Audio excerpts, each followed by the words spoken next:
ரிஷபராசி அன்பர்களே, 2026 பங்குனி மாதம் எப்படி இருக்கும்? ரிஷபத்தின் அதிபதி சுக்கிரன். அந்த சுக்கிரன் உச்ச பலமாக 11ஆம் இடமான லாபஸ்தானத்தில் உட்கார்ந்திருக்கார். ராசி அதிபதி உச்ச பலம், உங்கள் ராசிநாதன் வலிமை பெறுகிறது. எது வரைக்கும் அப்படின்னா இந்த பங்குனி மாதம் 12ஆம் தேதி வரைக்கும். அன்ன வரைக்கும் சூப்பராக இருக்க போகுது. யாரோட சேர்ந்திருக்கார்? சனி பகவானோட சேர்ந்திருக்கார். சனி பகவான் உங்களுக்கு யோகத்தை தரக்கூடியவன். 9, 10க்குரியவனோட சேர்ந்து 11ஆம் இடத்தில் உட்கார்ந்துருக்கு. சூரிய பகவான் 4க்குரியவன், சுகஸ்தானமும் அங்கே உட்கார்ந்துருக்கு. அப்போது இந்த மாதம் முற்பகுதி நல்லா இருக்க போகுது. தொட்டது துளங்கும். நினைச்ச காரியங்கள் ஜெயமாகும். ஒரு நல்ல பாக்கியம் உங்களுக்கு கொடுக்கக்கூடிய அம்சம் சிறப்பு பெறுகிறது. உங்களுடைய எண்ணங்கள், செயல்கள், சிந்தனைகள் அத்தனையும் தொழிலில் லாபத்தை பெருக்குவதற்குண்டான முயற்சியில் இறங்குவீங்க. அதுவும் சக்சஸ் கொடுக்கக்கூடிய அமைப்புகள், தன்னுடைய சுகத்தை வலுப்படுத்தக்கூடிய அமைப்புகள், சந்தர்ப்பங்கள் இந்த மாதம் உண்டு. தன்னுடைய சுகம் என்ன? 4ஆம் அதிபதியோடு சேர்ந்திருக்கார். ஒரு வீடு, வண்டி, வாகனம் வாங்கணும் அங்கிற எண்ணங்களை கொடுக்கக்கூடிய அமைப்புகளும் இந்த காலகட்டம் உண்டு. அப்போ ராசிநாதன் நல்லா இருக்கு, லக்னநாதன் நல்லா இருக்கு. மாசி, அதாவது இந்த பங்குனி மாதம் ஒரு முற்பகுதி வரைக்கும் நல்லா இருக்கும். அதுக்கப்புறம் பாருங்கள், விரயஸ்தானத்தில் போய் ராசிநாதன் உட்கார்ந்துருக்கார். அதுக்காக நீங்கள் பயப்பட வேண்டியதில்லை. என்ன கொஞ்சம் அலைச்சல் திருச்சல் உண்டு. ஊரை விட்டு வெளியே நகரக்கூடிய தன்மைகள், சந்தர்ப்பங்களை உருவாக்கும். கொஞ்சம் செலவு வரும். செலவு கட்டுப்படுத்தணும் அப்படிங்கிறத மைண்டில் வச்சுக்கோங்க. நெகட்டிவ் எண்ணங்களுக்கு போகக்கூடாது. நிறைய பேர் நெகட்டிவ் எண்ணங்களை தோணும், போகக்கூடாது. பாசிட்டிவ் விஷயத்துக்குள்ளே மட்டும் போகணும். இதை மட்டும் மைண்டில் வச்சுக்கிட்டால் போதும். சார், பொருளாதாரம் எப்படி இருக்கும் இந்த பங்குனி மாதம்? 2ஆம் இடத்துல குரு உட்கார்ந்துருக்கார். வக்ர நிவர்த்தியாகி உட்கார்ந்துருக்கார். 2ஆம் இடத்தில் குரு. 2ஆம் அதிபதி எங்கே இருக்கார்? 10ஆம் இடமான தொழில் ஸ்தானத்தில் இருக்கார். தொழிலால் லாபம் உண்டு, பொருளாதார ஏற்றங்கள் உண்டு. குரு பார்வை. தனஸ்தானத்தின் அதிபதியாக இருக்கக்கூடிய புதன் பகவானை தனக்காரக கிரகம் என்று சொல்லக்கூடிய குரு பகவான் டச் ஆகுது, கனெக்ட் ஆகுது. அப்போ பொருளாதாரம் உண்டா இல்லையா? கண்டிப்பாக உண்டு. எந்த அளவுக்கு முயற்சியை போடுறீங்களோ அந்த அளவுக்கு வருமானம் கிடைக்கக்கூடிய ஒரு நல்ல மாதம் இந்த ரிஷபராசி என்பவர்களுக்கு. குடும்பம் நன்றாக இருக்க போகிறது. குடும்பத்தில் இருக்கக்கூடிய சின்ன சின்ன பிரச்சனைகள் எல்லாம் தீரக்கூடிய அமைப்புகள், சந்தர்ப்பங்களை உருவாக்கும். அதை கெட்டியாக பிடிச்சுக்குங்க. வாக்கினால், பேச்சால் பிழைக்கக்கூடிய அத்தனை விஷயங்களும் சிறப்பு பெறுகின்ற ஒரு நல்ல மாதம். 4ஆம் அதிபதி சுகத்தை தரக்கூடிய சூரியன் 11ஆம் இடமான லாபஸ்தானத்தில் உங்கள் ராசிநாதனோட சேர்ந்து இருக்கிறது ஒரு நல்ல அமைப்பு தான். ஆனால் என்ன, அங்கே சனி பகவான் சேர்ந்திருக்கார். சூரியன் சனி கொஞ்சம் எரிச்சல் ஊட்டக்கூடிய, கொஞ்சம் அலைச்சல் திருச்சலை கொடுக்கக்கூடிய அமைப்பு. சுகஸ்தானத்தை பார்க்கறதுனால கொஞ்சம் ஹெல்த்தை கொஞ்சம் பார்த்துக்கணும். அந்த ஹெல்த்தில் ஏதாவது பிரச்சனை இருந்தால் கூட ஆஸ்பத்திரியில் போய் சரியாகக்கூடிய தன்மை.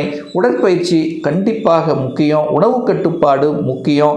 ஏற்கனவே ஹெல்த்தினால் ஏதாவது பாதிக்கப்பட்டிருந்தவங்க கூட லாபஸ்தானத்தில் இருக்கிறதுனால சரி செய்யலாம். ஒரு நல்ல டாக்டர், நல்ல ஆஸ்பத்திரிக்கு போகக்கூடிய வாய்ப்புகள், சந்தர்ப்பங்களை நிச்சயமாக உருவாக்கும். ஒரு வீடு, வண்டி, வாகனங்கள் வாங்கலாமா? தாராளமாக வாங்கலாம். 4ஆம் அதிபதியோட, 4ஆம் அதிபதியாக இருக்கக்கூடிய சூரியன் லாபஸ்தானத்தில் அமர்ந்து கொண்டு காரக கிரகம் என்று சொல்லக்கூடிய சுக்கிரனோடு இணைஞ்சிட்டார். அப்போ கண்டிப்பாக வீடு வாங்கக்கூடிய யோகங்கள், வாகனங்கள் வாங்கக்கூடிய யோகங்கள் சிறப்பு பெறுகின்ற ஒரு நல்ல மாதம். அப்படி வாங்கலைன்னா கூட அதை பற்றியான ஒரு டாக் உங்கள் குடும்ப உறுப்பினரோட பேசக்கூடிய வாய்ப்புகள், அல்லது அதை பற்றிய ஒரு டிசிஷன் எடுக்கக்கூடிய, இதை பற்றியான ஒரு டாக் இந்த மாதம் உங்கள் வீட்டில் பேசாமல் இருக்கவே முடியாது. கண்டிப்பாக அதை பற்றி பேசுவீங்க. ஒரு இடத்த பற்றி வாங்கிறது, நிலத்தை பற்றி வாங்கிறது, இந்த இடம் நிலம் சார்ந்த விஷயங்கள், சுகத்தை பற்றிய சிந்தனைகள், இதை பற்றி பேசாமல் இருக்கவே முடியாது. 5ஆம் அதிபதி 10ல் போய் உட்கார்ந்துருக்கார். 5க்குரியவன் பூர்வ புண்ணிய ஸ்தானத்தின் அதிபதி, பஞ்சமஸ்தானத்தின் அதிபதியாக இருக்கக்கூடிய அந்த புதன் பகவான் 10ல் உட்கார்ந்துருக்கார். கண்டிப்பாக ரிஷபராசி என்பவர்கள் அரசாங்கத்துக்கு போகணும், அரசாங்க வேலைக்கு போகணும், இந்த எக்ஸாம் எழுதணுங்கிற எண்ணங்கள் கண்டிப்பாக கொடுத்தே தீரும். எக்ஸாம் எழுதுவதற்கு எந்த தடையும் இல்லை. அரசாங்க எக்ஸாம், அரசாங்க வேலை, 5க்குரியவன் 10ல் டச்சு, 5 10 கனெக்ட் ஆகி சூரியன் நல்லபடியாக உங்கள் ஜாதகத்தில் இருந்தீங்கன்னா கண்டிப்பாக அரசு வேலை அமையும். சிம்மம் கெடாமல், சிம்மம் நல்லபடியாக இருந்து 5 10 கனெக்டாக இருந்தாலே கண்டிப்பாக அரசாங்க எண்ணம், அரசு வேலைக்கு போகிறது, அரசாங்கத்தின் மூலமாக அனுகூலங்கள், ஆதாயம் பெறக்கூடிய அமைப்புகள், அரசியலில் ஈடுபடக்கூடிய வாய்ப்புகள், சந்தர்ப்பங்கள் இதெல்லாம் கண்டிப்பாக ஏற்படுத்தும். ஸோ இந்த காலகட்டம் பாருங்கள், செவ்வாயும் போய் 10ல் உட்கார்ந்துருக்கார். அதிகாரத்தை கொடுக்கக்கூடிய செவ்வாய் 10ல் திக்பலத்தோட வலிமையாக இருந்து சூரியன் 11ஆம் இடத்தில் உங்கள் ராசிநாதனோடு சேர்ந்திருக்கக்கூடிய இந்த காலகட்டம் கண்டிப்பாக அரசு சார்ந்த விஷயங்கள், அதிகாரம், அட்மினிஸ்ட்ரேஷன், தலைமை பண்பு, நிர்வாகத்தன்மை, மின்சாரம் சம்பந்தப்பட்ட தன்மைகள், சூரியனைப் போல சுற்றி வரக்கூடிய தன்மை, மதிப்பு, மரியாதை, கௌரவத்தை நிலைநாட்டக்கூடிய தன்மை, ஒரு பெயர் புகழ் கிடைக்கக்கூடிய தன்மை கண்டிப்பாக ரிஷபத்துக்கு ஏதோ ஒரு வகையில் கண்டிப்பாக ஏற்படுத்தும். சார் வேலை எப்படி சார் இருக்கும்? இந்த மாதம் எனக்கு வேலை இல்லை, வேலை தேடிட்டு இருக்க, இப்போ தான் படித்து முடிச்சிருக்க, வேலை கிடைச்சிருமா? கண்டிப்பாக கிடைக்கும். ஏன்னா 6க்குரியவன் உச்சம், 6ஆம் இடம் தான் வேலையை குறிக்கக்கூடிய இடம். அந்த அதிபதி உச்சமாக வலிமையாக உட்கார்ந்திருக்கார், 11ஆம் இடமான லாபஸ்தானத்தில் உட்கார்ந்திருக்கார். அப்போ கண்டிப்பாக வேலை கிடைக்குமா இல்லையா? கண்டிப்பாக கிடைக்கும். 6க்குரியவன் வலுப்பெற்று இருக்கார். மனதை, அதாவது இங்கே முக்கியமானது என்னென்னா சந்திரன், மனசு, அந்த மனசு ஒருநிலைப்படுத்தி கிடைச்சிரும் அப்படிங்கிற எண்ணத்தோடு செயல்பட்டால் கண்டிப்பாக கிடைச்சிரும். 6க்குரியவன் வலிமையாக இருக்கார். சார் கடன், நோய், எதிர்ப்பு, பகையால் ஏதாவது பிரச்சனை வருமா? 6க்குரியவன் தனக்கு 6ல் போய் உட்கார்ந்துருக்கார், பிரச்சனை இல்லை.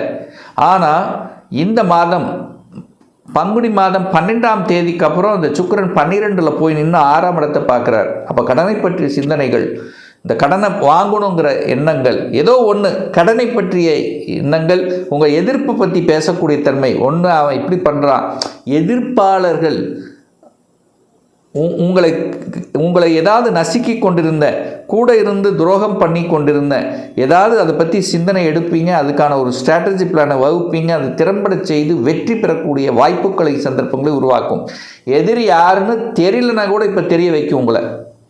இவர்தான் எதிரி, இவர்தான் நமக்கு துரோகம் செய்கிறார், இவர்தான் நம்ம கூட இருந்து இந்த மாதிரி பண்ணார் அப்படிங்கிறது இனம் கண்டு கொண்டு அதற்கு தகுந்த மாதிரி செயல் திட்டம் தீட்டி வெற்றி அடையக்கூடிய ஒரு நல்ல மாதம் இந்த பங்குனி மாதம் அப்படின்னு நம்ம எடுத்துக்கலாம்.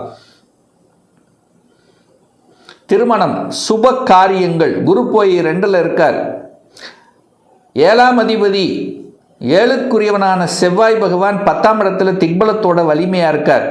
இந்த மாதம் 20ஆம் தேதி, பங்குனி 20ஆம் தேதி 11ஆம் இடமான லாபஸ்தானத்தில் போய் அமர்கிறார். 7க்குரியவன் லாபஸ்தானத்தில், குடும்பத்தில் குரு பகவான். ஏன் குடும்பத்தில் ஒரு உறுப்பினரை சேர்த்து கொள்ளக்கூடிய நிகழ்வு இருக்கின்ற காரணத்தால் திருமணத்துக்கு எந்த தடையும் இல்லை. கண்டிப்பாக திருமணம், சுப காரியங்கள் செய்வதற்கான அத்தனை அம்சங்களையும் கொடுக்கும். குரு நேர 8ஆம் இடத்தை பார்க்குறார், தன் வீட்டை பார்க்குறார். வள்ளிகளை கொடுத்து கொண்டிருந்த, நெகட்டிவை கொடுத்து கொண்டிருந்த, இழுத்து கொண்டிருந்த, ஒரு வேதனையை கொடுத்து கொண்டிருந்த, ஒரு அவமானம் கொடுத்து கொண்டிருந்த, ஒரு வலியை கொடுத்து கொண்டிருந்த விஷயங்கள் இப்போ மாறப்போகுது. எப்போ? இந்த பங்குனி மாதம். குரு வக்ர நிவர்த்தி அடைஞ்சு 8ஆம் இடத்தை பார்க்குறார். ஒன்று, நீங்கள் உங்கள் சொந்த ஊரை விட்டு வெளியே செல்லக்கூடிய வாய்ப்புகள், எண்ணங்கள் கண்டிப்பாக உருவாக்கும். ஏன் நம்ம சொந்த ஊர் வேண்டாம், வெளி ஊருக்கு போகலாம், வெளி மாநிலத்துக்கு போகலாம், வெளிநாட்டில் போய் வேலை பார்க்கலாம், இந்த மாதிரியான எண்ண உணர்வுகளை கொடுக்கக்கூடிய ஒரு காலகட்டமாக இந்த ரிஷபத்துக்கு அமையும் இந்த பங்குனி மாதம். பாக்யஸ்தானத்தின் அதிபதி சனி பகவான், அவர் 11ஆம் இடத்தில் இருக்கார். 9 10க்குரியவன் 11ல் இருக்கார். இப்போ வேலையில் ஏதாவது தொந்தரவு வருமா சார்? கண்டிப்பாக இல்லை, வேலை உண்டு. ஆனால் அங்கே சூரியன் இருக்கார். கொஞ்சம் கான்ட்ரவர்சி வரும், உங்கள் பாஸுக்கும் உங்களுக்கும் ஒரு கான்ட்ரவர்சி வரும். அந்த கான்ட்ரவர்சியை ஏற்படுத்திக்க கொள்ள வேண்டாம். வளைவு, நெளிவு, சுழிவாக இடத்துக்கு தகுந்த மாதிரி செயல்படக்கூடிய சந்தர்ப்பங்களை உருவாக்குங்கள்.